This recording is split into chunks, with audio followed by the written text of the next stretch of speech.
Hello, and welcome in once again to the most accurate podcast here at 4 for 4 Fantasy Football. I am Matt Okada. With me is John Paulson. And with both of us is a bunch of listeners who have made the fantasy playoffs. I have to assume. Or they are in one of those leagues that doesn't start playoffs until week 16 because it only has semifinals and finals, or they play in week 18, which is a terrible decision. Or they're just degenerates who love listening to fantasy football content even after they've been eliminated, in which case, good on you, honestly. John, how did you do on making playoffs in your leagues this year? It's been a rough year. Scott Fishbowl, as you know, I was eliminated 1 week after you were eliminated. We both made the postseason.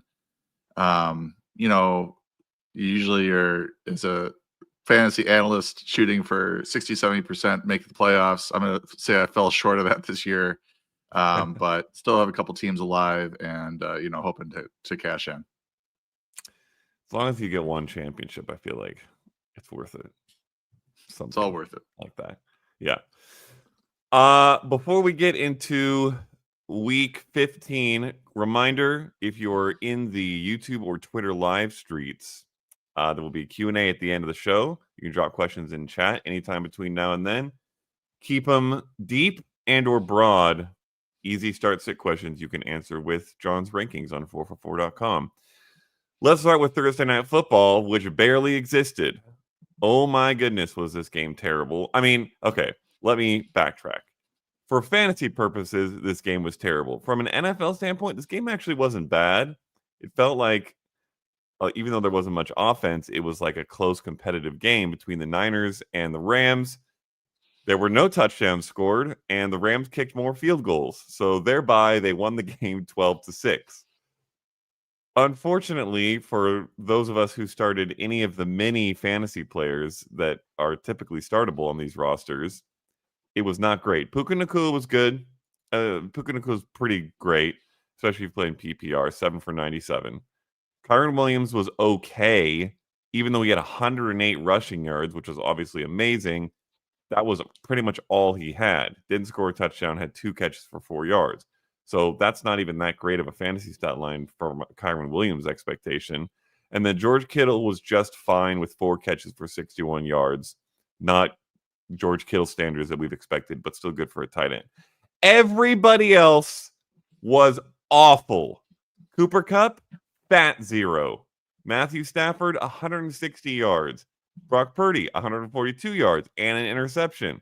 Isaac Guerrero, who got a very late and surprising to me start for this game. Patrick Taylor didn't get a single touch, by the way. Had 16 for 57 and 4 catches for 18. So in PPR, maybe you squeak by with an okay game from him if you started him. Debo Samuel got a bunch of the attention he was barking for, did absolutely nothing with it, dropped multiple balls, and looked bad. I don't know if you saw the Twitter community notes, John, because I know you're more on Blue Sky these days. Oh my gosh, one of the best community notes things we've seen since its inception, where Debo was like, I'm playing great, but I'm not getting the ball. And then the community note said, he leads the team in drops. He is, in fact, not playing great. It was unbelievable and is true. He was not playing great. That is my statistical rant. Any important takeaways for you here? Is Debo Samuel a must-sit for anyone who managed to continue? Is everything else just kind of a fluke? Anything I mean, you get Cooper Kupp, goose egg. That's a rarity. I guess the one thing that jumped out to me as you were breaking down the box score and how you were describing Puka Nacua's day, and you said he was excellent in PPR. And then you described Kyren Williams, who had 112 yards. Puka had 97. And you said Kyren was okay. And what I'm getting at here is that from a yardage standpoint, Kyren was superior to Puka. But the flawed PPR scoring system rewards people who catch over running back, who in this case, 29 carries, 108 yards, doing the tough yeoman's work on the ground. this is why, and I was trying to, and this is maybe the problem with point per first down, is that it's not easy to see how many you don't have it in the ESPN box score. How many first downs did Kyren Williams gain? He had to have a few with 106 or 108 yard rushing. But this is why point per first down is superior to PPR. Kyren Williams probably outscored Puka in point per first down, or it was very close. But in PPR, it was 16.7 to 11.2. And that didn't really reflect what happened on the field for these two players. So the nice thing about point per first down is that 70% of catches result in a first down. So you're keeping most of PPR while cutting out the rewarding of points for short catches that don't deserve them, 0-yard catches, etc. And then you're also giving running backs a proper reward for gaining first downs when they run the ball. So, and other players as well. Puka had 11 yards. I didn't even see this. Puka had 11 yards rushing. So maybe he got a first down running the ball and should be rewarded for that as well. The only point per first down league besides the Scott Fishbowl is none. It's just a Scott Fishbowl for me. So I'm gonna have to try to swing a few leagues this way and give it a shot next year.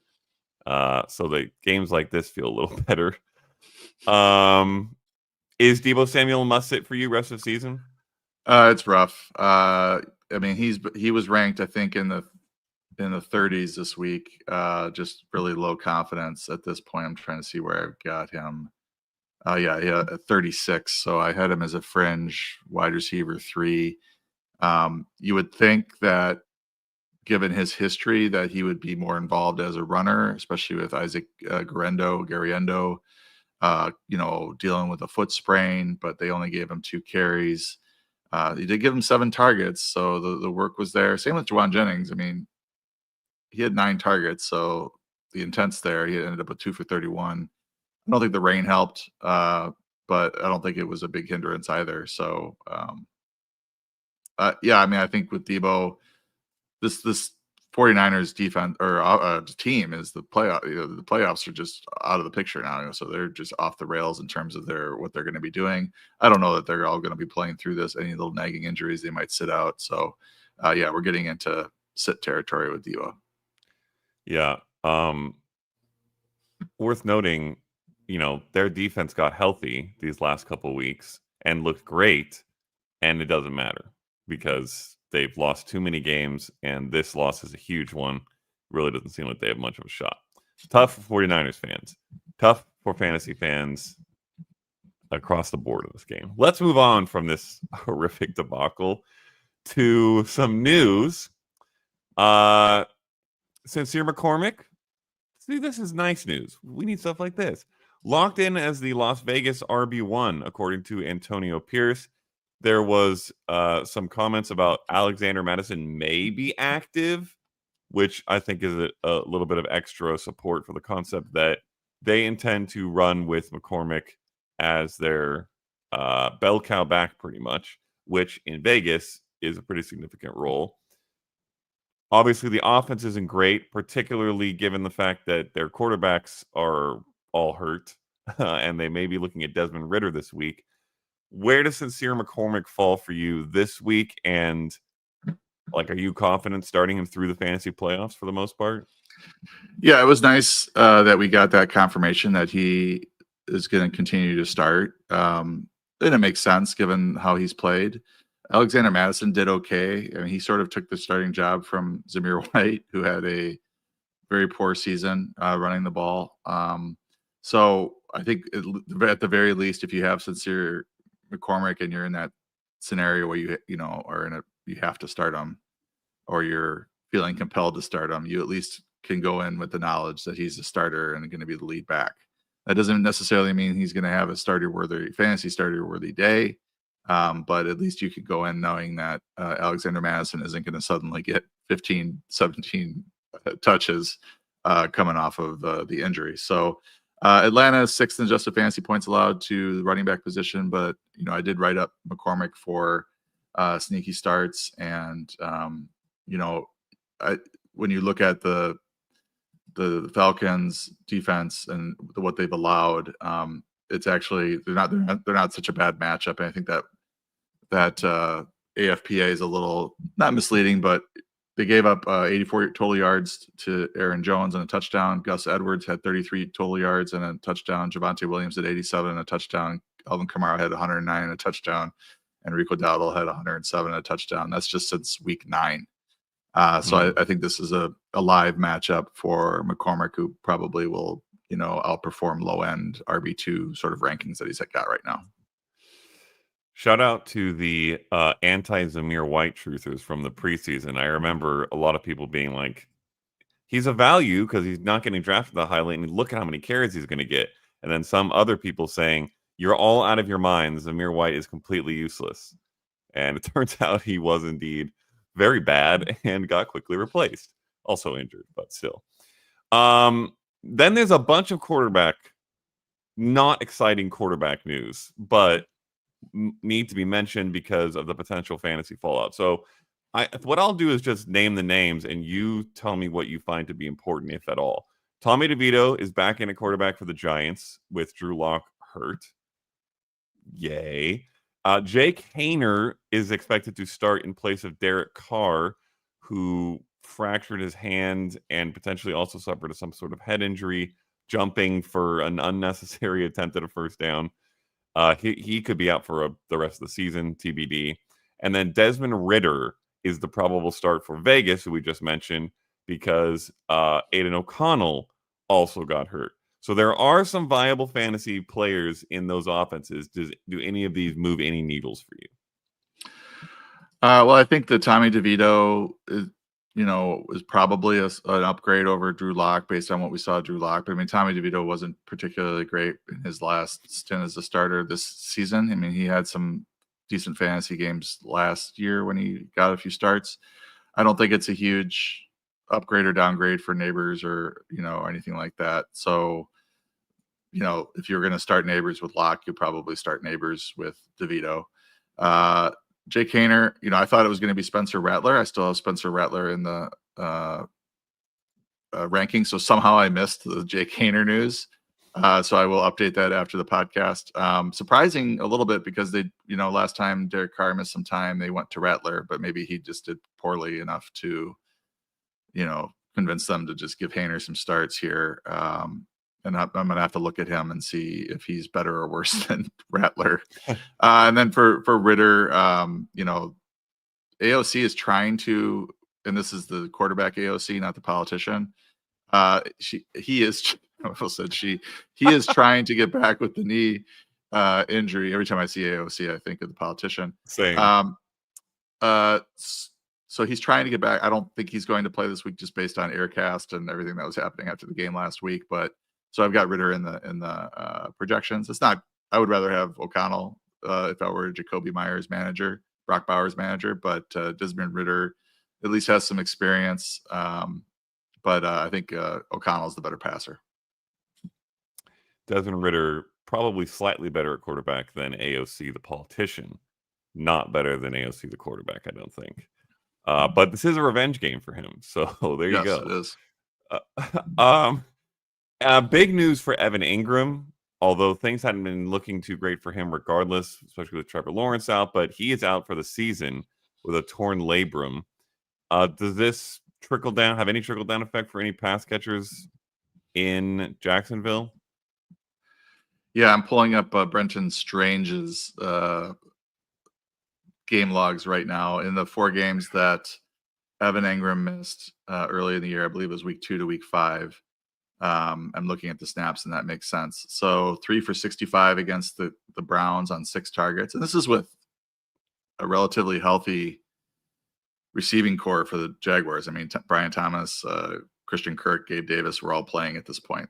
Yeah. Buffalo 2 for 12 and a touchdown on 5 targets. Against Houston, 3 for 19 on 3 targets. And then against Indianapolis, 4 for 24 and a touchdown on 4 targets. And then he also had a 5 for 59 5-target day against the Packers in week 8. And that was with Evan Ingram available and playing. So if you're desperate at tight end, a lot of us are, he's an interesting ad because he's going to be seeing 60, 70, 80% of the snaps. And he did see 5, 3 or 6, 5, 3 and 4 targets in those games. And that was with a healthier receiving core. So he could be in that 5 to 7 target range, which is what we're sort of trying to target for streaming tight ends. Streaming tight ends, important this time of year as ever. One other bit of tough injury news. Jonathan Brooks tore his ACL again, is out for the rest of this season, obviously will be out for a chunk of next season, most likely. Really, really unfortunate stuff. Obviously, a lot of fantasy managers stashed him in excitement, but even just from a career standpoint, this is tough for Brooks. Chuba Hubbard, obviously now bell cow back for the rest of the season as he was early on. Very, very strong play. And then this last bit of news is one that I think needs to be heavily discussed, though it's largely speculation, which I know you particularly dislike and comes with very little statistics. A.J. Brown, the situation with A.J. Brown in Philadelphia, he has been not all that great, not getting all that many, well, still getting some targets, but not all that many targets this season and particularly recently. Has reportedly been upset with this, and Brandon Graham said on a radio show this past week that he and Jalen Hurts aren't friends anymore, which they used to be, apparently. What do you do with something like this? Is this because he has not been great for fantasy at all? Does this to you say, okay, well, now it's time for an A.J. Brown squeaky wheel game? Do you not care about squeaky wheel games? Does it say to you there's some serious chemistry problems going on between Hurts and AJB and it makes you consider sitting him? Or do you just, for the most part, ignore it entirely? Well, this team has Super Bowl aspirations. It's not like they're just playing out the string and they're trying to get through the season and head off to Cabo. They want to go win a Super Bowl.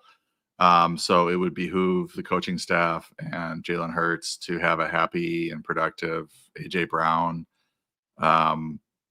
producing. And you look at his game log, and there's, the last couple of games have been a little substandard, 4 for 43 on 4 targets against Carolina on 95% of the snaps, 5 for 66. But I mean, these are not goose eggs or dire, lineup killers necessarily, depending on your matchup and everything. And then he had 6 for 109 3 weeks ago. He had 5 for 109 5 weeks ago. So, I mean, I would think that things would get sorted out here. This is probably not, if you are going to bench A.J. Brown, this is probably a good matchup to bench him. Although the last time he played Pittsburgh, he had 6 for 156 and 3 touchdowns on 11 targets back in 2022. The game before that against Pittsburgh, 2020, 6 for 153 and a touchdown on 8 targets. So you are, I don't know, he might have a bug up his butt about playing the Steelers, or that could just be a small sample size of him just being an awesome receiver and producing, in 2 big games against the Steelers. So it is a interstate rivalry game. I have a tough time benching him, but I have him ranked a little lower. I don't have him in the top 12 this week. So there are probably some options to start over him. And you could do that, but it's tough because he's averaging 84 yards per game. He hasn't been dire, he's got at least 4 catches in the last 5 games, so it hasn't been dire. So I would expect this to get sort of figured out, and you should be able to start him in the fantasy playoffs. Next week is Washington, and the week after that is Dallas. I'm not too worried about either one of those matchups. Solid. Would love to have him back at full strength and full chemistry, whatever that means. All right. Before we get into some injury news for the week, quick word from our sponsor, Prize Picks, and then some quick picks from John heading into week 15. Hey everyone, John Paulson here. We know there are a ton of options out there for real money sports action, but we have found one that really stands out from the rest. Prize Picks. With over 10 million members and billions of dollars in award winnings, Prize Picks has made daily fantasy sports accessible to everyone. It's easy to play, and now you can win up to 100 times your money on Prize Picks with as few as 4 correct picks. Prize Picks is also the only real money daily fantasy platform with an injury insurance policy. They call it the Reboot. So your lineups stay in play even if one of your players gets injured. If you sign up today, you'll get $50 instantly when you play $5, and that $50 bonus is guaranteed whether you win or not. Prize Picks is the best way to win real money this football season. Which players are going off, which ones aren't. Make your picks in less than 60 seconds and turn your sports opinions into real money all season long on Prize Picks. I play Prize Picks weekly, and I'll have a couple of my favorite plays for you after the break. So download the app today and use TMAP, T-M-A-P, to get $50 instantly after you play your first $5 lineup. Again, just download the Prize Pick app. Use the promo code TMAP, T-M-A-P, to get $50 instantly after you play your first $5 lineup. Prize Picks. Run your game. How'd it go last All week? All right. It didn't go well. I picked 2 bad players, Aiden O'Connell and Will Levis, to go over. O'Connell got injured, and I think it was right after second half, so it was not a reboot.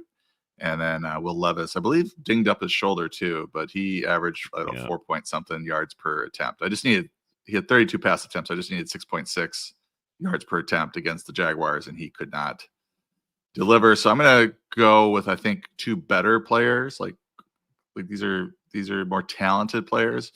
Jameis Winston overs this year have been very kind.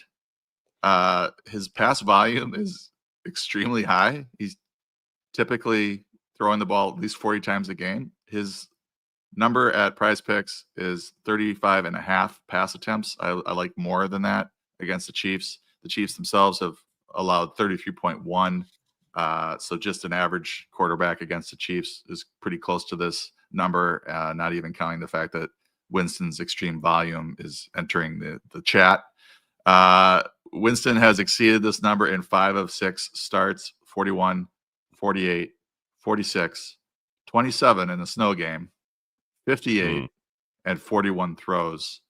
So he hasn't even been in the 30s in normal weather. There is a chance of rain in this one, so keep an eye on that. But I think he'll probably go more than 35.5 against the Chiefs. Chiefs are hard to run on as well, and the Browns are having trouble running the ball in period, so they'd be wise to air it out. We just saw O'Connell go nuts against the Chiefs. The other one is Chuba Hubbard. This is kind of dovetailing off of the Jonathan Brooks injury. More than 81.5 rushing yards. It's a high number, but with Brooks out and with Sanders out, I don't know who else. Blackshear maybe. Blackshear's dinged up. I mean, Hubbard's going to see a lot of touches in this one, and it's against the Cowboys, who've given up the 3rd most rushing yards on the season. Hubbard has cleared this number 6 times this season, which isn't that many, but in 5 of those games, he saw 18 plus carries, and I think he'll hit the carry number pretty easily this week. I think he will see a huge workload and with those guys out. And last week with Brooks exiting the game, Hubbard saw 26 carries and cleared this number against Philly, a very good run defense. I love both of these picks because I am starting them in fantasy playoff matchups. So on board. All right. Good stuff. Go play Prize Picks. Let's get into some injuries. Breece Hall is not practicing still with this knee injury that he had previously sort of played through, seemed to be hampered by, had said wasn't a big deal, then finally missed a game, and now is looking at a very high risk of missing another one.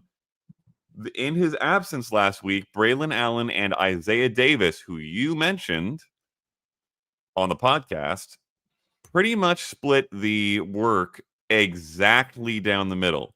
Isaiah Davis got the touchdown, and he was getting a few more of the touches in the red zone, so that wasn't necessarily a fluke. But this is a kind of tough situation to suss out. Are you moving forward just kind of expecting 50-50, or do you think somebody wins this job, and where do they fall for you in terms of start worthiness, assuming Breece is out?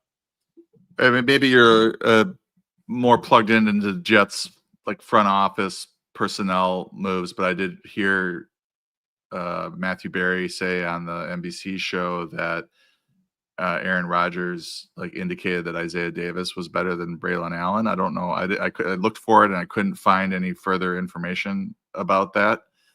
So that is something to keep in mind if the quarterback who is in charge of personnel for the Jets has decided that one player is better than another.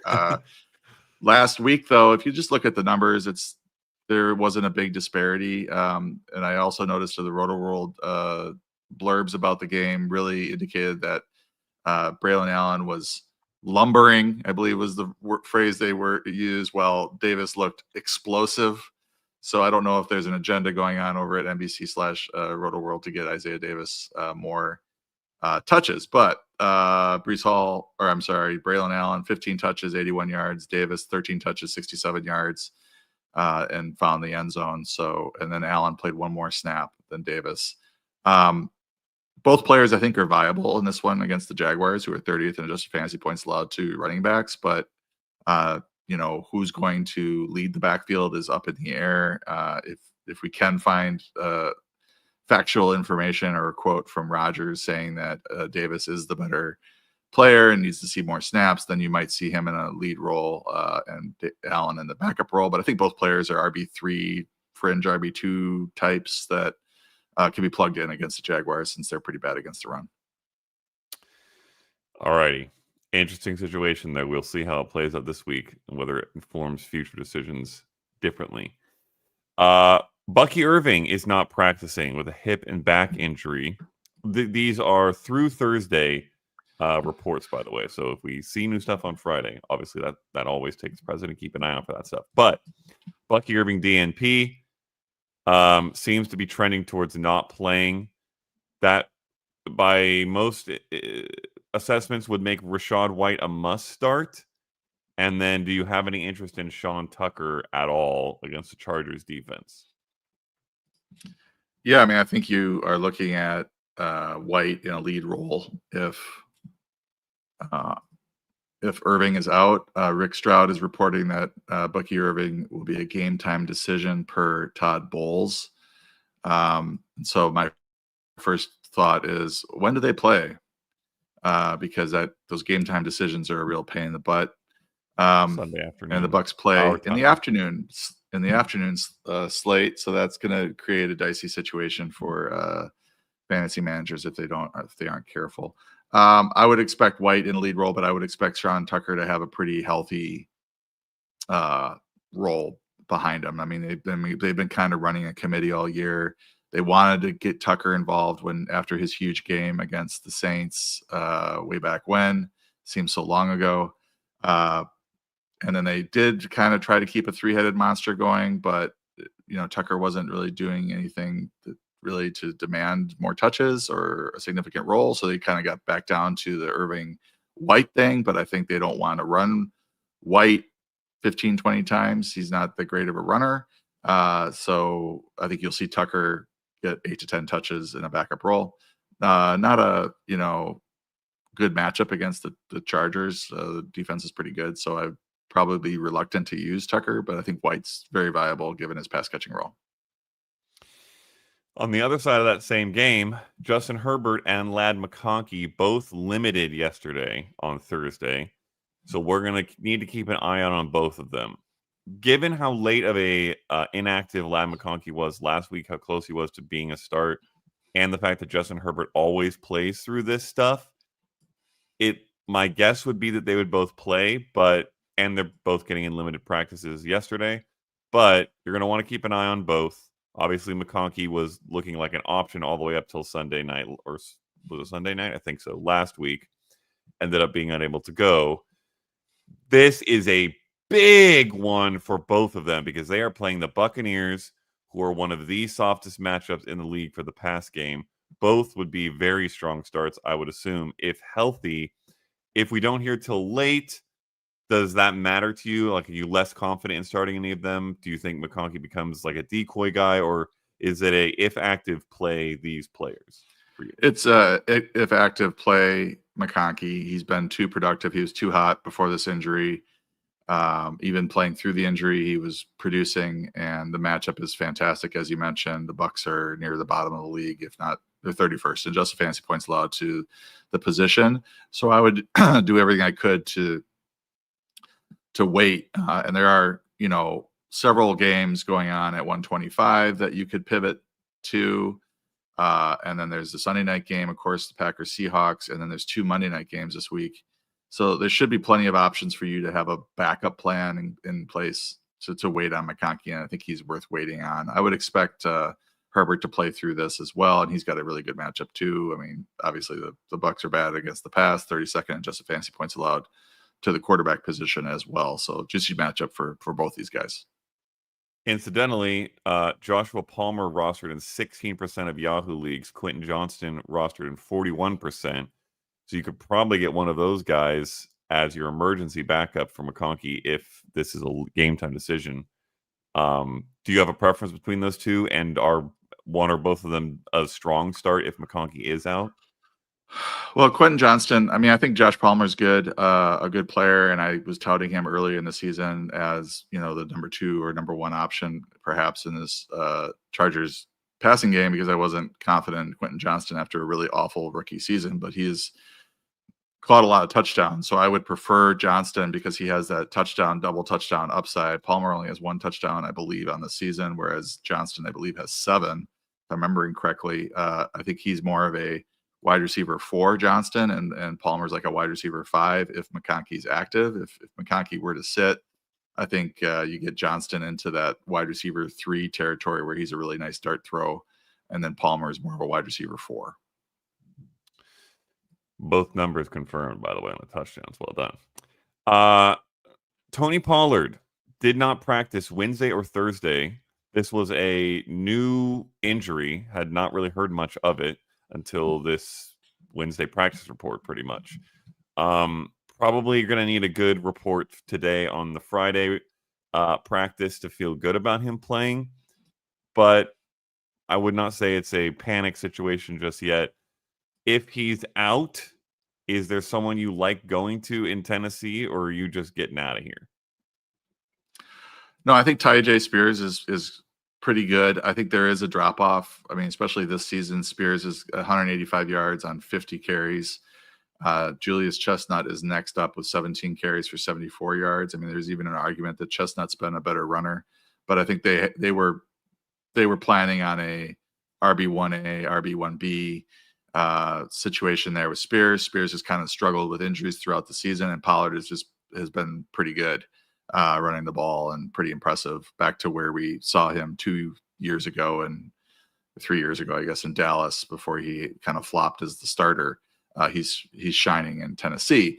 If Pollard is out, I would think that Spears would fall like somewhere around the Ramondre Stevensons of the world in the rankings at like 21. James Cook is at 20, but he's got a bad matchup and was ignored by the offense and the team against the Rams. So you're kind of not too confident in that one.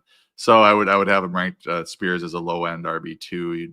Maybe Sincere McCormick might be a decision. Najee Harris might be a decision with Tyjae Spears. But if Pollard is out, I would expect Spears to have the bulk of those touches. Kenneth Walker did not practice. Not looking great to play once again, which is a big loss for anybody who had Kenneth Walker, obviously. Fortunately, Zach Charbonnet, despite my misgivings last week, was incredible starting in place of Walker last week. This week plays the Packers at home. Is this a whichever guy is a starter, you're starting for sure kind of situation, pretty much?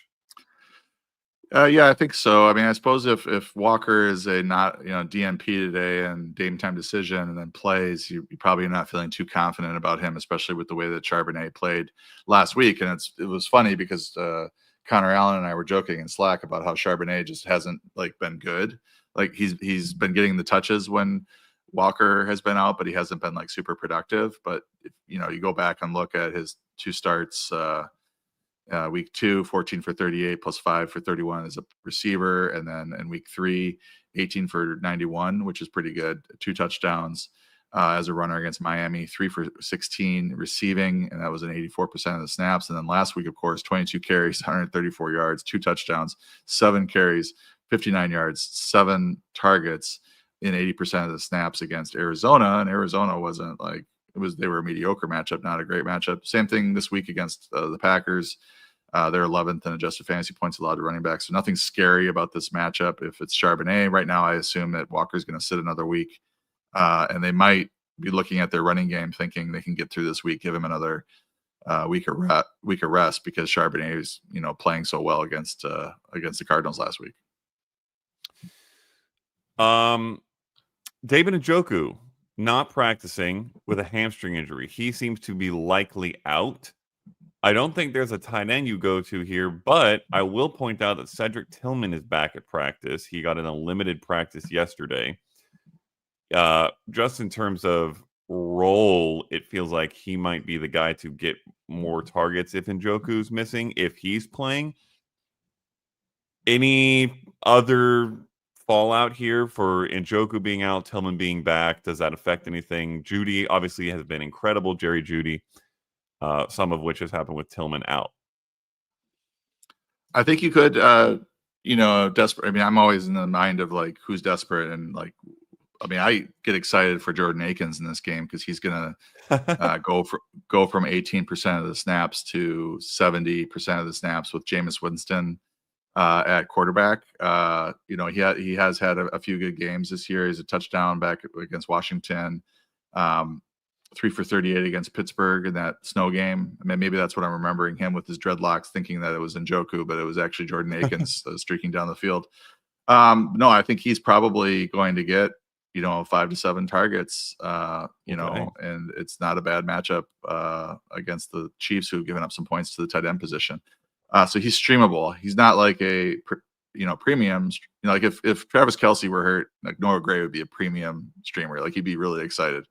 Now Akins he's a tight end too, low end, and you're just hoping for 3 for 40 and a touchdown or something like that. But I think that's doable given the fact that his snaps are probably going to triple from what he's been seeing in the last 3 or 4 weeks. Tillman is interesting as well. That's the other wrinkle, because if he's back, does Jameis now kind of not ignore the tight end position, but it's more of a 4 target position with Njoku out. They're not actively running plays for Njoku because he's not there. So they just sort of take the Akins catches when they're there, and they're really targeting Judy, Elijah Moore, and Tillman downfield. I probably shouldn't even say this because it feels almost entirely anecdotal, but maybe I'll look into the numbers and try to tweet it out. I remember Jameis Winston notably not targeting tight ends early in his career.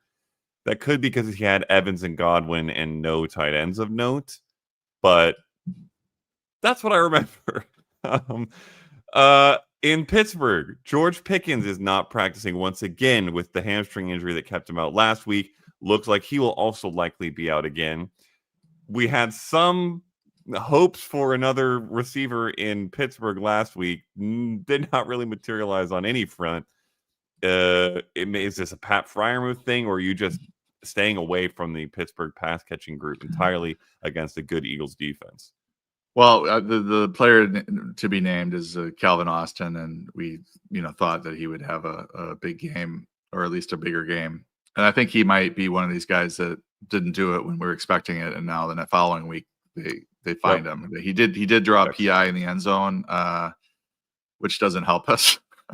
Nope. It helped the Steelers, but it doesn't help us at all. He ended up with 4 targets, and he's a kind of a big play slot player. But so I wouldn't be shocked if he comes back and has a good game. But Pat Freiermuth seems to be the safest play in this group. I don't really trust Van Jefferson or Mike Williams at this point. So we just sort of are where we are. And it's not a good matchup either. I don't have Russell Wilson ranked very high in the quarterback rankings. The Eagles defense is playing pretty lights out against the run and the pass. So trying to avoid this one if I can.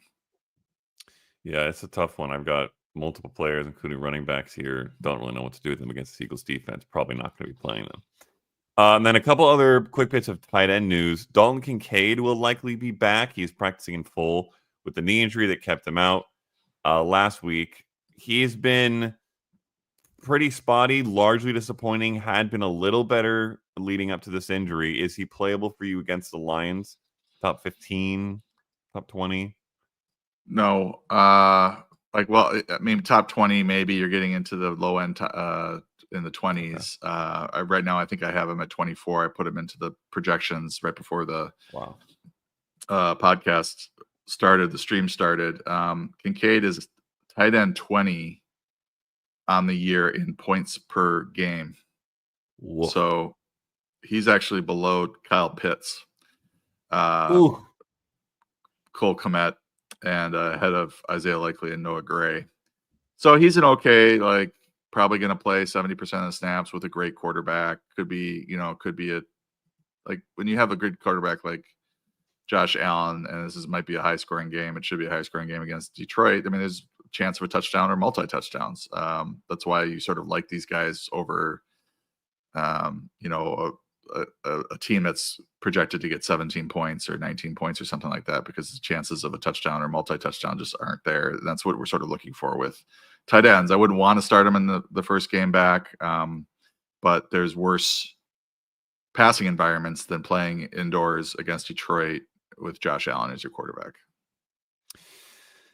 Last thing here, Will Disley is going to miss a couple weeks with a shoulder injury. Had been a nice little discovery there for a small bit of time for tight end streamers, but maybe we can pivot right to the backup tight end streamer, Stone Smart with 2 T's.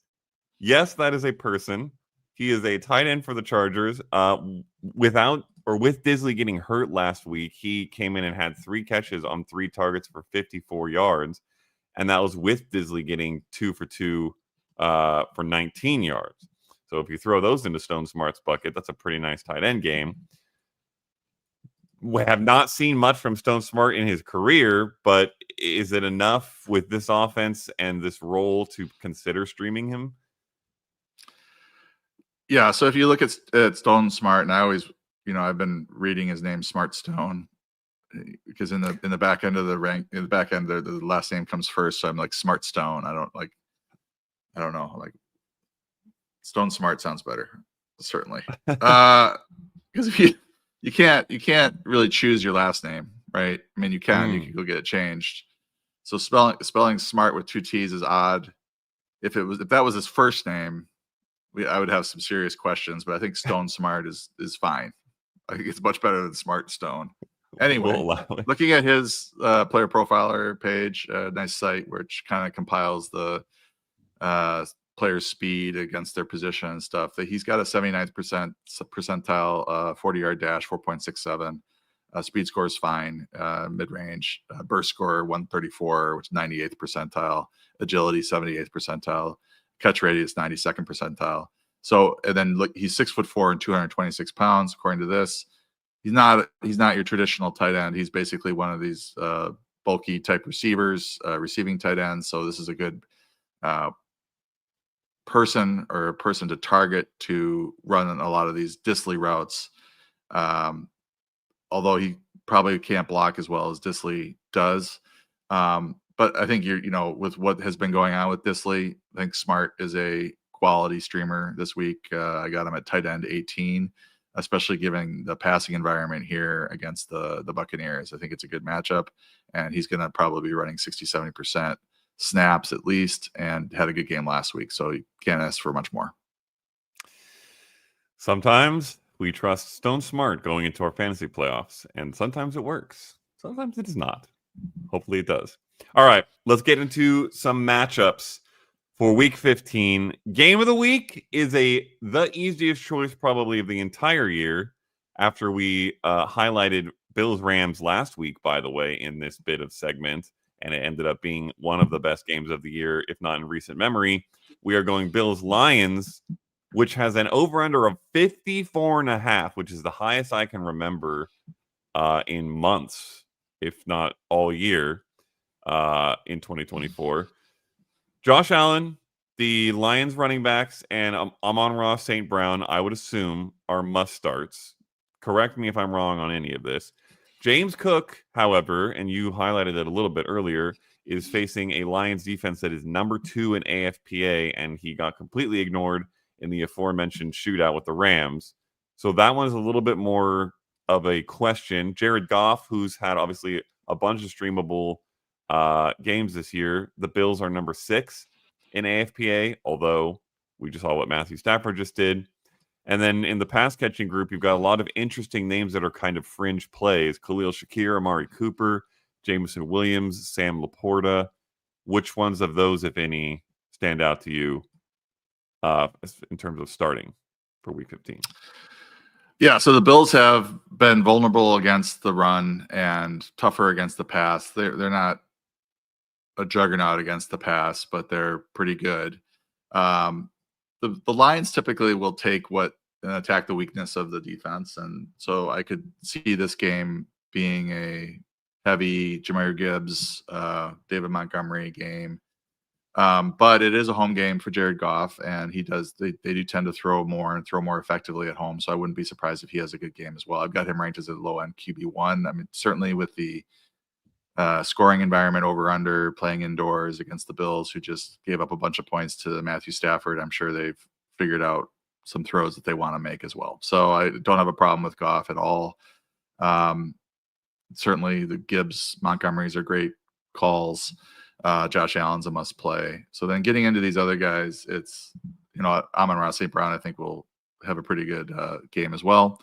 And then I think Jameson Williams is pretty safe. Dog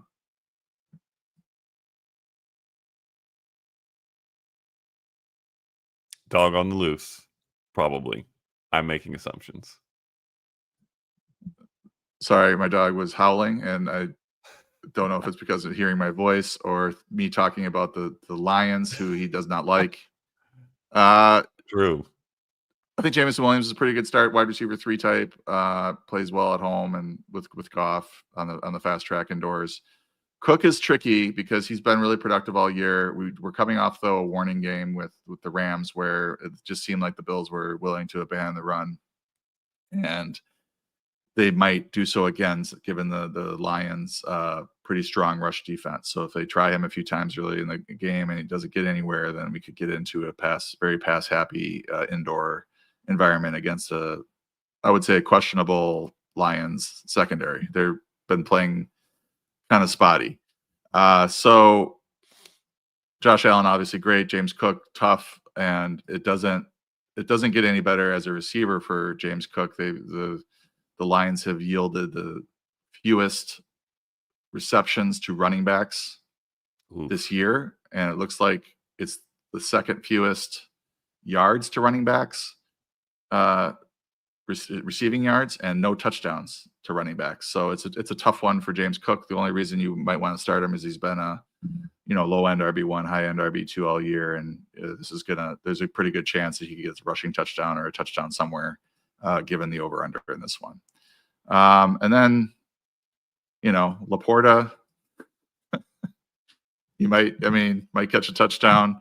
And you get into these receivers for Buffalo. It looks like everybody's maybe going to be healthy, which is great for the Bills.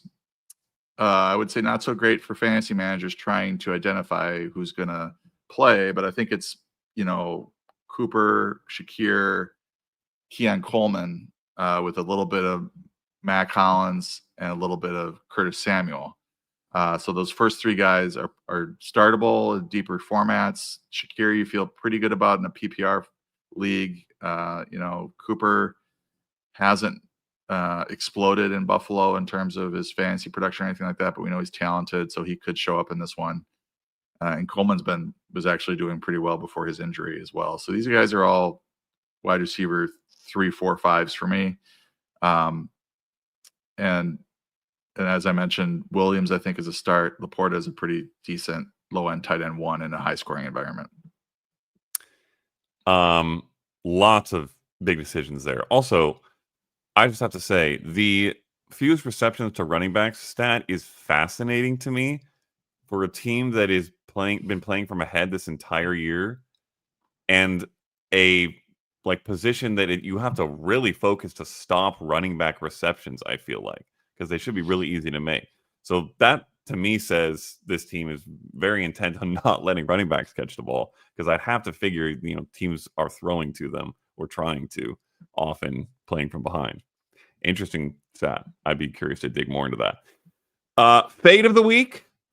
It is going to be the New York Jets at the Jacksonville Jaguars. Yuck across the board. Obviously, we do know, as we've hit on many, many times this year, the Jaguars' defense is horrific. So Aaron Rodgers does get a good opportunity against a 28th ranked AFPA pass defense. And then Devontae Adams and Garrett Wilson have both seemed pretty startable. And the running backs we hit on a little bit earlier also get a great matchup, 30th in the AFPA.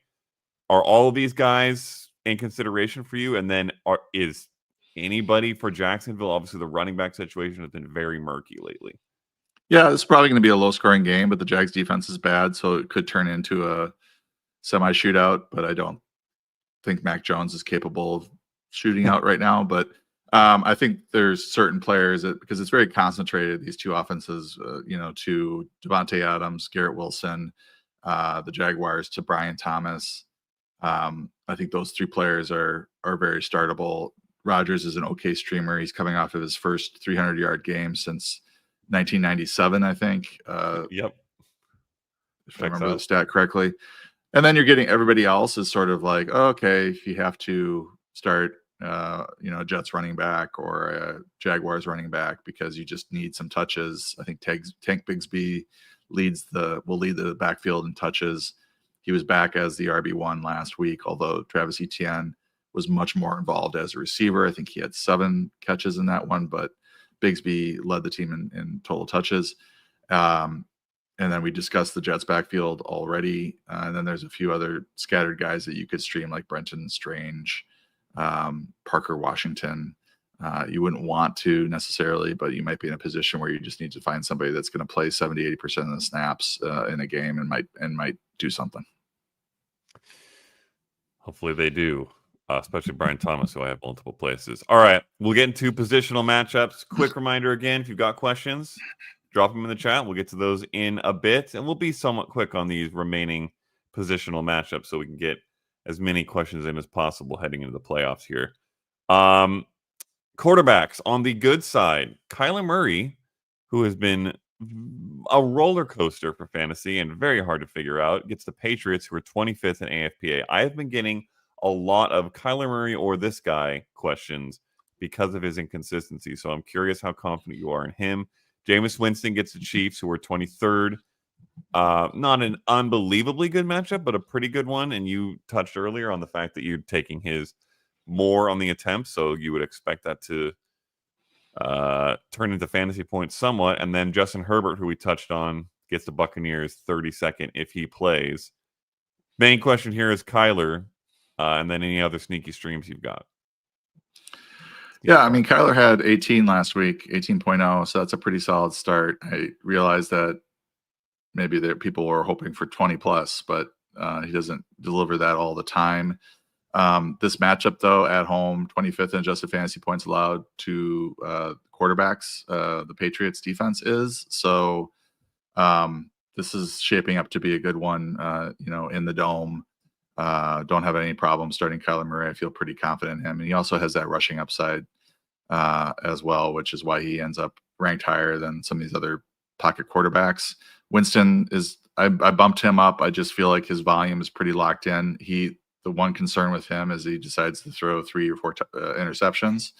But the volume is going to be there. If you have a 2-point interception league, that's a little dicier than a 1 point, negative 1 point for interceptions with Winston. But I think he's, high-end QB2, just given the volume and the pass funnel nature of the Chiefs defense. Herbert looks like a good start as well against Tampa.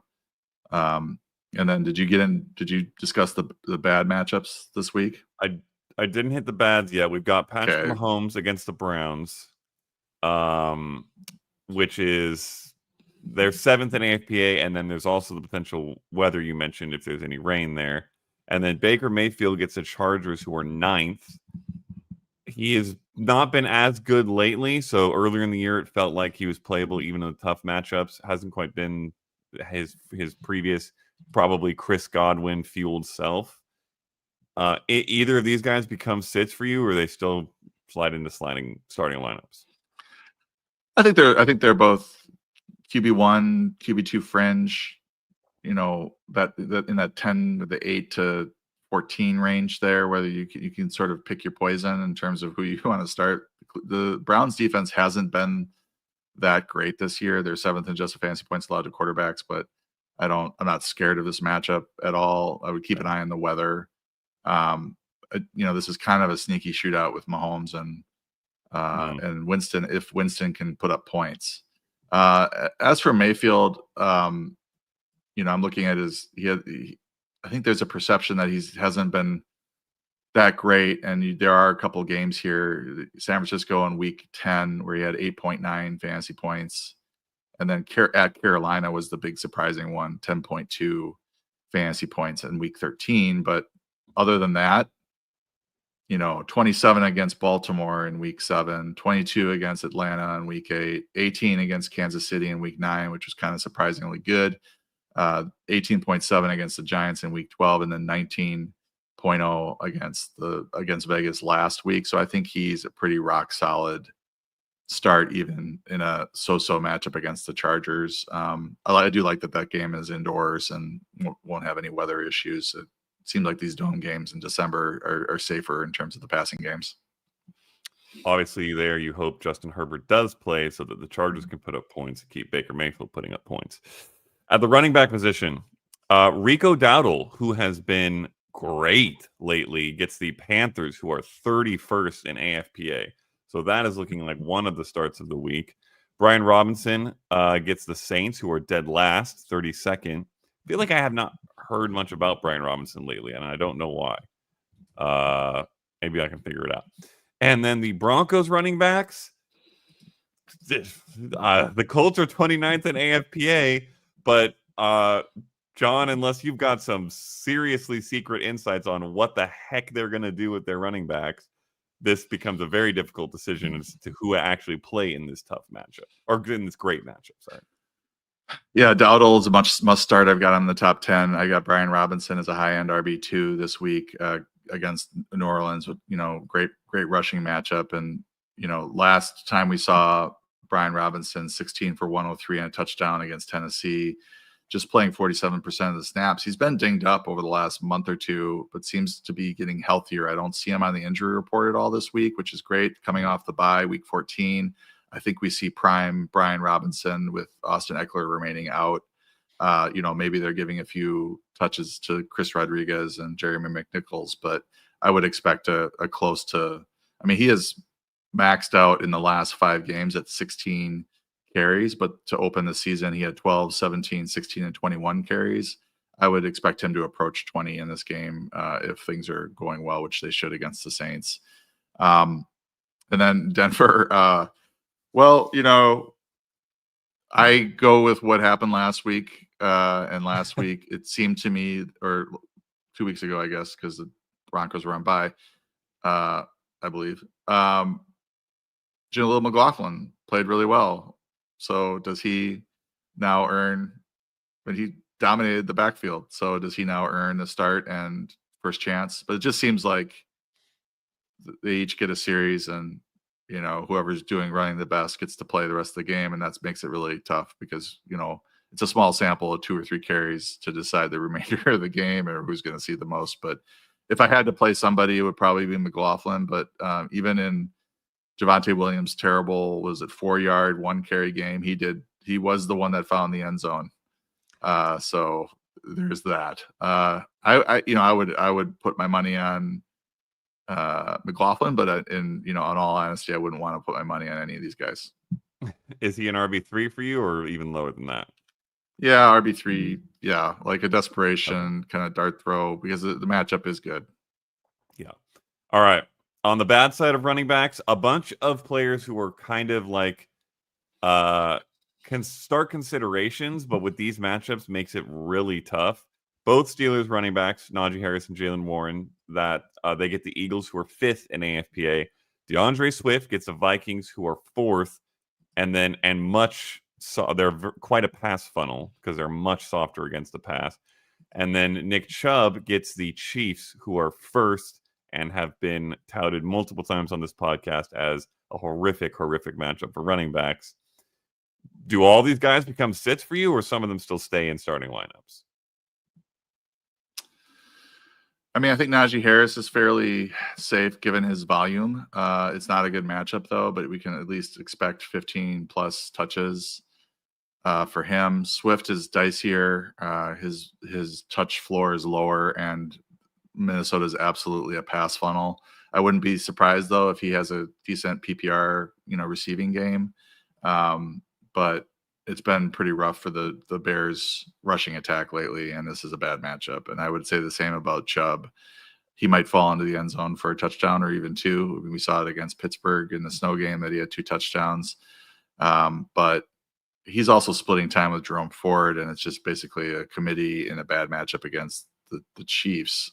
He might get there with a score, but I'm not betting on it.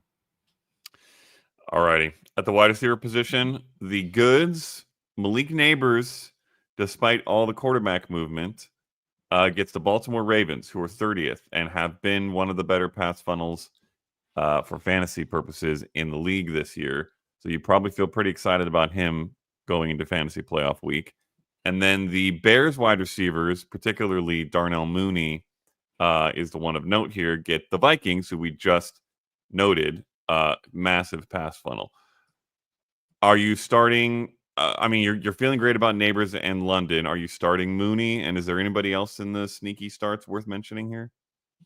Yeah, I mean, Mooney has had a good game last week, right, against Minnesota. He's been in the breakout receiver model a couple of times, and he's kind of getting back. He had that injury, and he's getting back to what he was doing at the start of the year when he was just sort of on fire. At one point, I think he was the fantasy wide receiver 8. So I would certainly look to start him. I've got him at 29. Vegas is 4th against the position, so that's the one slight concern. But I think Mooney's involvement in that offense, he's basically, eating Kyle Pitts' lunch when it comes to targets and production. And then, Neighbors feel fine about him, although he's got a limited practice, ×2 this week. Feel okay about the Bears receivers. I don't know which one's going to hit this week. I mean, we had Keenan Allen with a couple of huge games, and then last week it was Rome Odunze, who had the 2 touchdowns, while DJ Moore and Allen were pretty quiet. So these are kind of guys that you don't feel great about, but you put in because they have produced at times, and they have a good matchup. And then just touch on Zay Flowers. I just always seem to be lower on him in the rankings and projections. And then usually that works out, but sometimes he has these big games out of nowhere. So that's where his value comes in. But I don't know about the Giants. I mean, they're not going to probably have to throw the ball a whole lot against New York. Yeah. I think in my reading of these, I flip-flopped. I went back in time and flip-flopped Darnell Mooney into the Bears roster, but you cleared it up, so thank you for that. One last bit of note there on the bad side, the Eagles get the Steelers. We touched a little bit earlier on A.J. Brown and how that's complicated to figure out. Devontae Smith also hasn't been superb. I guess a little bit up and down. You feel confident with him against the 7th-ranked AFPA pass defense? No, I mean, you look at the Steelers, they're 28th in adjusted fantasy points allowed to running backs. So this is probably going to be a run-heavy game. And they're very good against the pass. So this is probably going to be a big Barkley game in terms of just running. And then the volume in general for the Hurts has been very low. Now, the only thing that could happen that would, I think, change that is if the Steelers jump out to a 10-0 lead or a 14-0 lead, and the Eagles feel like they have to change it up in order to get back into the game. But they just haven't had. I mean, the volume's so low for Jalen Hurts right now. So he's, Hurts and Barkley are the only two that you feel are rock solid every week, going to produce type starts. And then Brown would be your 3rd option, and then Smith would be your 4th. And that's not very appealing against the Steelers. We were so good against the pass. Last bit here of matchups, tight end position. I'll go through all of them and you tell me what you care about. On the good side, Jake Ferguson, who had been injured and then not quite his full Jake Ferguson self, but maybe hopefully 100% for Sunday against the Panthers, who are 32nd, dead last in AFPA to the position. Juwan Johnson, who was a decent stream with Taysom Hill out. He gets the Commanders, who are 26. And then we touched on Stone Smart a little earlier. That Buccaneers matchup, we talked about the secondary being awful. They are 28th in AFPA specifically to tight ends. So that stream, interesting as we touched on. And then on the bad side, Mark Andrews, which is always tough to figure out. He gets the Giants, who are 3rd in AFPA, and Cade Otton, who had been a great every week start early on in the year. Not quite as consistent lately, and gets the Chargers, who are 1st. Very tough matchup against the tight end position. So how do these guys fall out for you? Ferguson, I have at 13. That's a matchup play, but he also came back from his concussion and played a lot of snaps and ran a lot of routes. So I think if he's out there against the Panthers, he should produce. He probably would be ranked in the top 8 if Dak Prescott were at quarterback. So it's a kind of a Cooper Rush discount with Jake Ferguson. Juwan Johnson, you feel okay about him, but there's a quarterback change now. So who knows how this all shakes out. They're just so beat up at receiver that he is probably their first or second most trustworthy receiver, after Alvin Kamara. So he's done it before. So at least you have that to sort of hang your hat on. Stone Smart, great passing environment, good quarterback. Should see a big uptick in snaps, as we mentioned before. I think he's a good streamer. Andrews has, gotten there. He, after a really slow start, he's been a top 5 tight end. It's been mostly touchdowns, but some yards. But we do like tight ends that catch touchdowns or options in the red zone. So I'm starting him over most tight ends. Cade Otton, I think, is really dicey. It's a bad matchup. His sort of volume has gone down since Mike Evans returned, and then Jalen McMillan had a good game last, and a couple of shorter red zone touches or targets. So it doesn't seem like Otton is catching Baker Mayfield's eye quite as much. So he's ranked as a high end tight end 2 this week. All righty. Let's jump into some Q&A. We'll get as many of these as we can. As a reminder, because I know there have been quite a few of them as I've been scrolling the questions throughout the show. If you have a start this guy or this guy question, go to 444.com, go to the rankings, find your scoring format, and look down the list, and you will see one of your guys listed higher by John Paulson than the other guy, and that's how you know who to start, at least for the most part. That being said, there are a couple questions that I did highlight that are kind of sort of mainly start-sit questions, but they bring a strategic angle question that I am curious your thoughts on. A couple different ones. So Brian Sullivan says, desperate after Purdy debacle last night. Full go on Tillman, in your opinion, with no Njoku if cleared. Can't sit through another week of Devontae/Philly passing game. So technically, this is a Tillman or Devontae Smith question. My interpretation of this question that I'm curious about from you, in particular as we get to fantasy playoffs, is the old start your studs adage. How much does it matter to you? In a situation like this where you've got a stud, quote unquote, who's been struggling and has a really tough matchup, and on the other side, you've got a guy who had a couple good games this year and looked really good, but has a better matchup and we have some hopes for. Are you willing to make a move like that? Does it not matter all that much? How does that strategy come into play? Well, I have them ranked fairly close. So Devonta is at 39. Tillman is at 43. And the matchup is in Tillman's favor. There seems to be some mouths to feed in Cleveland now with Judy really emerging, but with Njoku sitting out, we could see a pretty concentrated target tree just amongst the receivers there. So the scoring environment should be better for Cleveland, just from a volume standpoint too, with Jameis Winston versus, you might see 45 pass attempts for Jameis and 20 2 pass attempts for Jalen Hurts. So the pies are different sizes. Yeah.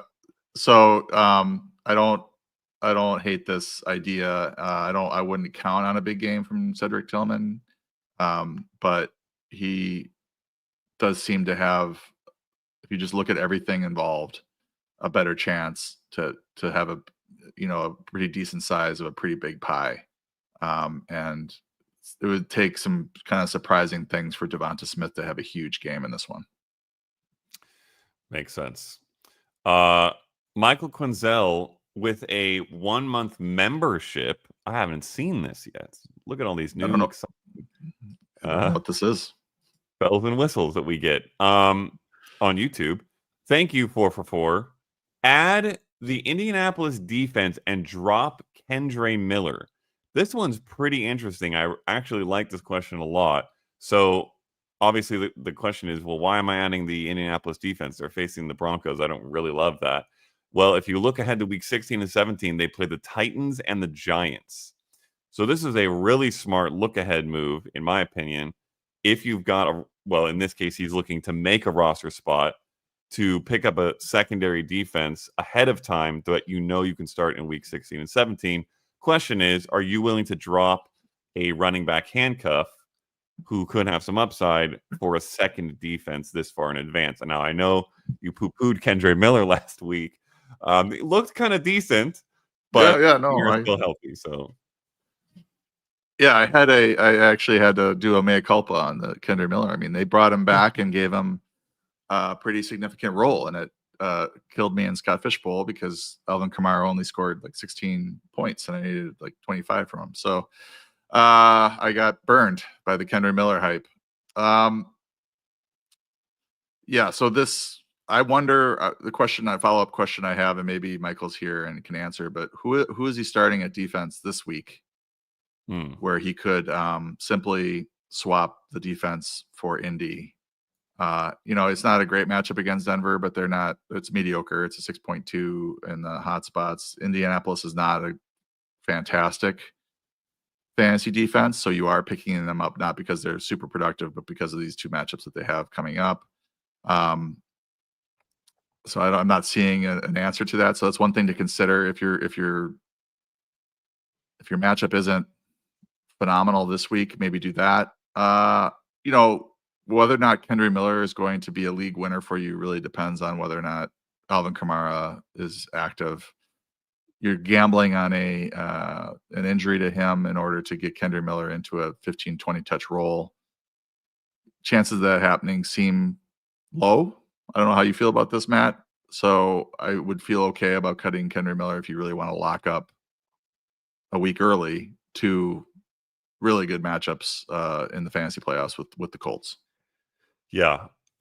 As the guy who brought up Kendre Miller and thinks he could be quite good if given the opportunity, I would agree in the sense that you're betting on like a 2 to 5% chance that Kamara gets hurt in this particular Sunday game and Kendre Miller gets the full workload as a result in the last 2 games. I think the upside is obviously much better with Kendre Miller than a Colts defense against some good matchups versus, the teams you could have or the defenses you would otherwise have in that slot. But the likelihood that it pans out, to me, makes the defensive move worth it. So I wanted to add that Michael said that the defense he's got this week is Washington against the Saints and Jake Haener. So it makes sense to do what he's trying to do here. Yeah, I fully agree. Good question and good strategic angle there. I like that. Speaking of which, this is another one of those ones that's technically a start-sit question, but brings some interesting strategic inquiries with it. Toby says, got burned by Kupp and Jennings last night. Need a home run and a Christmas miracle to advance. Better options, Sutton versus Indy or Addison versus the Bears. Notably, I have Jefferson and opponent has Darnold, full PPR. So this is a 2-part. You can give the straight-up start-sit if you want, but I have a 2-part deeper question that comes off of this. One, this concept of you start the week bad, you need upside. how much does that actually affect your start-sit decisions, if at all? And two, when it comes to other players on your fantasy team, aka he has Jefferson, and opponents having, in this case, Sam Darnold to your Jordan Addison, how much do those kinds of things weigh into start decisions, if at all, playing quote-unquote defense against other lineup spots? Well, if you start off with 2 bad games like you got from Kupp and Jennings had 9 targets, so that was frustrating, but Kupp usually produces 2. So I'm sure you were watching that and pulling your hair out. Yeah. So Sutton, if you just look at this in a vacuum, Sutton versus Addison, you're probably going with Sutton with a higher floor. Addison has been great though. And the game in the dome is favorable as well. You start adding in these other things, Jefferson. So if you played both Addison and Jefferson, you are raising your floor, because if Addison has a good game, Jefferson probably doesn't, and vice versa. I mean, last week it didn't matter. They both went off. But I don't think we're getting 5 touchdowns or 4 touchdowns from Sam Darnold every week. So you're raising your floor because now you have the entire passing attack, or the key components of it for the Vikings, and you're lowering, in theory, your ceiling. If you go with Sutton and Jefferson, now both those guys could have huge spike weeks, and you could raise your ceiling, which is what I think you need. Now you're adding the fact that you have Darnold, or they have Darnold, and what you need is like Darnold to throw 2 touchdowns, Jefferson to catch them both and have a big game, Darnold not to have a big game other than that, and then you need Sutton to kind of go off. If you add Addison into the mix and they both have good games, Darnold's having a big game and counteracting what you've done in many ways. So I do see the appeal and the desire to try to play catch up, and if you do feel like you're behind in the week, then you do need to sort of try to maximize your points. And what can you do to do that? I hate to tell you to bench Addison after he had 3 touchdowns last week. Yep. But and you can start him if you want. I think Sutton has almost as much upside, but has a much higher floor. And maybe you get like a 6 for 100 and a touchdown out of him. Addison has a bad game, and then that allows Jefferson to have a huge game, and maybe you can catch up. All right, lots of wrinkles. Yeah. We have a super chat question from Michael Quinzel. It is technically a start-sit question, but it's a super chat. So listen, people in the chats, if you want to break the start-sit rules, just send us super chats because we'll answer them anyways. Michael says, half PPR need 1 wide receiver and 1 flex. Neighbors, Tyrone Tracy, Calvin Ridley, and Jalen Waddle. It's a pretty even matchup. Number 4 seed, no Pickens, as additional notes. Neighbors, what Tracy, are your thoughts on this Ridley, one?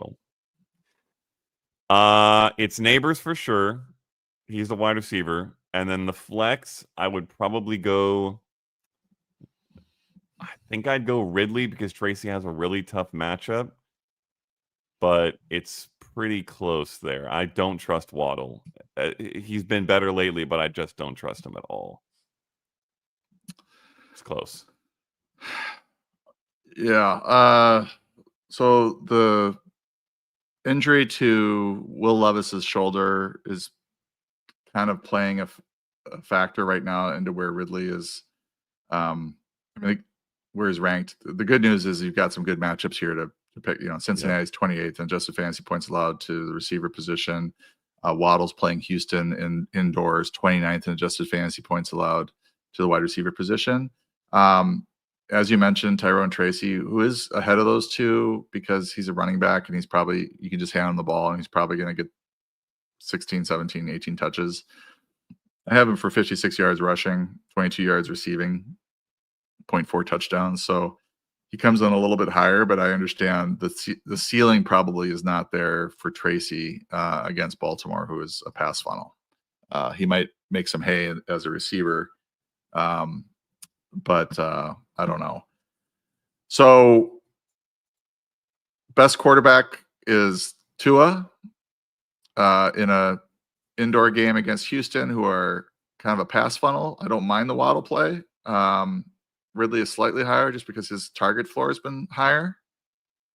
Probably the way I would go, but I would keep an eye on the Will Levis saga. This is a tough one. I mean, I think floor, you go Tracy, and then I think if you want ceiling, you could go either Ridley or Waddle because they both had ceiling games, but obviously this Miami offense is better than the Tennessee offense. Very fair. All right. There's been a lot of questions, so we'll try to go a little quickly through because we're pretty much already at time, but big week, lots of questions, so we'll get to what we can. And I can't skip this, so I have to briefly note it. Aaron Ong, thanks for the great work this season, fellows. First time not waiting for the podcast recording. You guys are surprising more photogenic than expected. Insane from Aaron. I'm not sure whether to feel complimented or insulted, but I had to bring that up because it was so funny. So thank you, I think. Jose Rodriguez with an actual question. It is a start sit one, but another super chat. So we will hit it. 2 running backs, 1 tight end, 1 flex, 1 wide receiver. Lamb. Oh boy, there's a bunch of names here. CeeDee Lamb, AJ Brown, Mike Evans, James Conner, Zach Charbonnet, Joe Mixon, Rico Dowdle, Breece Hall. I don't know what Jonas means. Maybe that's Jonnu. I'm assuming it's Jonnu and Dalton Kincaid. So it's Jonnu at tight end. That feels pretty easy. Well, that's not one of the. Oh yeah, that is the question he was asking. You're right. So there was a tight end. Jonnu is the guy. Okay, Jonnu's the guy. Then 2 running backs. You've got Connor, Charbonnet, Mixon, Dowdle, and Hall. That sucks. And well, you're not starting one receiver. You're not starting Breece Hall. No, agree. So you want to do the 2 running backs and the flex with these running backs. Mixon for sure. Agree. If Walker sits, I think then you go. I think you go. I mean, I have Dowdle pretty high. Yeah.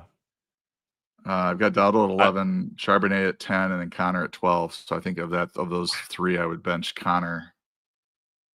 Okay. But it's tight. It's tight. And then at the receiver position, probably Evans. Lamb, AJ Evans. You're going Evans? I think I'd agree there. Lamb's there. I didn't see Lamb. Lamb, I mean, he's getting the floor every week pretty much. He's just not getting the CeeDee Lamb ceiling that we like. I'd probably go Lamb. He's at 8. Mike Evans is at 10. Carolina versus, and then Evans has the Chargers. So Lamb, Charbonnet, Mixon, Dowdle, Jonnu for me. But I do not disagree. Benching Connor and Evans is tough. At least it is a good problem to have. You should be in decent shape. This is an 8-team league, I guess. Logan McGahee says, Devontae Smith or Jameson rest of season in PPR? Pretty interesting question. Jameson and Williams, obviously. Well, why are we cutting one of these guys? Look, how small is your bench? Good question. To where I've got Jameson 2 spots higher at 31 compared to 33 for Devonta. Yeah, I don't know. I don't have a strong feeling on it, but better passing attack for the Lions. Doesn't feel wrong. Okay, 2 more we will hit because there is a super sticker and a super chat, and then we will close it out. Thanks everybody for your patience. Min. It is a start sit question, but a super sticker. Look at all these super things we're getting. Thank you, everybody. First of all, thank you so much for your great advice. Best YouTube fantasy football guys. Facts. And we're photogenic. Need 1 standard scoring. T. Higgins, Garrett Wilson, or Jacoby Myers, please. Thank you so much. Standard scoring. So please talk to your commish. Get point per first down implemented. Please do that. Petition. Standard scoring, you need 1 flex. Probably Higgins or Wilson. I agree with the quarterback situation in Vegas. I think I lean Wilson because of the matchup. Wilson gets the Jags. Higgins gets the Titans.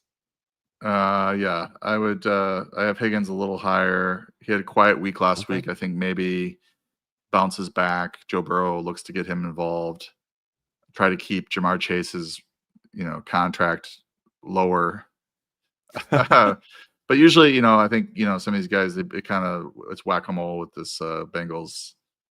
Because Higgins had a 2 for 23 on 5 targets against Dallas, but prior to that, he had 10 targets against Pittsburgh, 69 yards and a touchdown, and then 13 targets, 148 yards and a touchdown against the Chargers, and then before that, 82 yards and a touchdown on 8 targets against the Browns. I think that's the route I would go. I just feel better about Joe Burrow than I do Aaron Rodgers right now.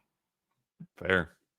All right, last one. It is one more super chat. I think we set a most accurate podcast record for super chats. Batch G. Hi, I have Bucky, Chubb, and Kenneth Walker. Not sure what to do for my flex. I got first in my league, but I played Cup last night. This is tough because Bucky Irving, if I'm not mistaken, is once again absent from practice today. I believe I saw that during the podcast. I'll try to double check while you talk, or vice versa. But Nick Chubb has the horrible matchup with the Chiefs that we just talked about. And Kenneth Walker is also trending towards not playing. So what you might need to do is hit up the waiver wire here pretty soon. I don't know what. Yes, he did miss practice today. Bucky did. Yeah, Bucky is a game time decision. I think I mentioned that earlier. DNP times 3 this week, not great. Chubb is the only healthy one of these 3. If Walker plays, you start Walker. If Bucky and Walker play, I think I would go with Walker. Both games are later. I don't know that I trust Bucky's health enough. If Walker is a DNP today, then it's dicey. But I would go with Walker. Anytime he's come back, he's been the lead back. I would consider a waiver wire player over Chubb. There might be a flex available on your waiver wire that's ranked higher than Chubb. You have to look at our flex rankings to see that. I don't know if you're a 4for4 subscriber or not, but we have a league sync where you can import your league and it'll show you everybody who's available on the waiver wire and the rankings along with your team, so you can quickly set your lineups. Just a plug there for that. So that I would try to avoid Chubb, but he might be your only healthy option of these 3 when it comes down to Sunday. So I would be looking at the waiver wire and seeing if there's any surprise names on there that, McCormick, or maybe there's a receiver that has a better, is more upside or has a better chance than Chubb has in a pretty bad matchup. I was specifically looking up Sincere McCormick's rostership percentage while you said that. He is rostered in 39% of Yahoo leagues. Took me a while to find it because I have the craziest mental block against the name Sincere, and I always try to write Spencer for some reason. It is crazy. I cannot explain it. And Kenneth Walker, it's worth noting Mike McDonald did say something about he could play Sunday without practicing at all this week. There was a quote from Mike McDonald, head coach, in that regard, but that would feel very dicey. I would at least like to pick somebody up to have an option if Bucky and Walker end up being late inactives. So, as John said, scour the tools on 4for4, check out the rankings, and look for someone who's highly ranked but not highly rostered or not rostered at all in your league. Yeah, I would say before we drop out of this, I would look for a late game option because Chubb plays early, and you're gonna get locked into Chubb and these Bucky and Walker are game time decisions, and you're gonna feel compelled to start Chubb, who could have a good game. It's just things aren't lining up well for him, and it hasn't been smooth sailing for Chubb this season. So I would try to find a pivot in the afternoon and or evening Monday night games to give yourself an option to wait on either Bucky and or Walker. So yeah, he is the Vatchig is a subscriber. So check that waiver wire, check those flex rankings, and see if there's somebody there that can produce some points for you in a pivot if Bucky and Walker are out. Worth noting, Sincere McCormick plays on Monday Night Football, so that would give you a out if he's available. All right. That was a massive show. Tons of questions. Thank you, everybody, for all the questions and the super chats and stickers. Thank you, John, for sticking around for an extra 10 minutes. It is a fantasy playoff week, so don't feel the worst about going a little long, but appreciate you all being here. Any closing thoughts heading into the playoffs? Yes, I have a Discord chat at noon Pacific today, 3 p.m. Eastern, so I usually answer all the start-sit questions there. Michael Quinzel said, sorry, guys, I thought Fridays was a start-sit show, and it is. It's called starts and sits, so we go through all the matchups and talk about, who is, definitely starting this week. It doesn't mean that we are able to answer every start-sit question that comes our way. We have to catch up on all this news and injury information. We hope that helps everybody. If we did a pure Q&A show, it might take the whole hour, so it's a good thing we don't.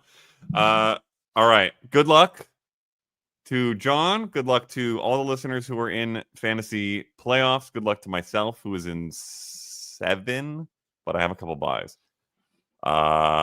We will see you next week, hopefully, because if we see you next week, that means you won this week. All right. Adios. Signing off.